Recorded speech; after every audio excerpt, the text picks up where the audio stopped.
चंद्रगुप्त मौर्य का जन्म 340 बीसी में हुआ और उनकी माता का नाम मुरा था और चंद्रगुप्त मौर्य राजा बने 340 ईसा पूर्व में।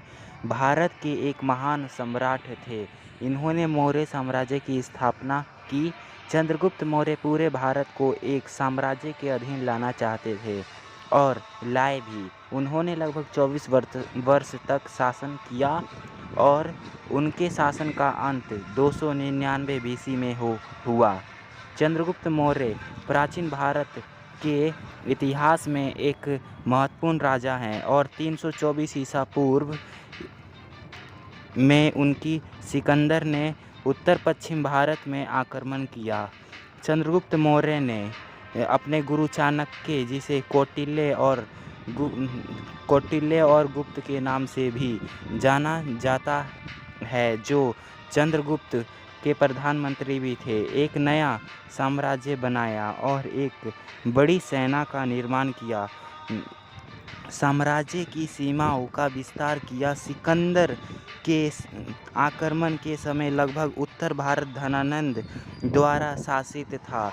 चाणक्य तथा चंद्रगुप्त ने नंद वंश को हटाने का निश्चय किया। चंद्रगुप्त ने सर्वप्रथम अपनी स्थिर पंजाब में मजबूत की और धनानंद के उत्तराधिकारी के लिए चुने गए।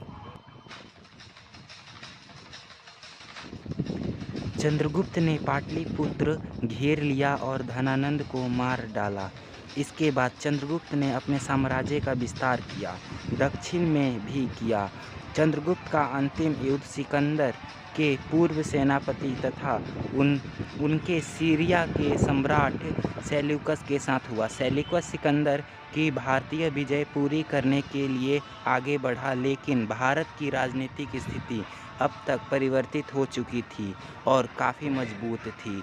लगभग सारा क्षेत्र शक्तिशाली शासक के नेतृत्व में था। सेल्यूकस 305 के लगभग सिंधु के किनारे आकर उपस्थित हुआ, लेकिन चंद्रगुप्त के सामने सेल्यूकस को झुकना पड़ा। सेल्यूकस ने चंद्रगुप्त को विवाह में एक यवन कुमारी को देकर संधि की। इसके बदले चंद्रगुप्त ने सेल्यूकस को 500 हाथी भेंट किए। चंद्रगुप्त का जैन धर्म में महत्वपूर्ण स्थान था। चंद्रगुप्त मौर्य और सिकंदर का युद्ध ईसा से 303 वर्ष पूर्व हुआ। सिकंदर की मृत्यु के बाद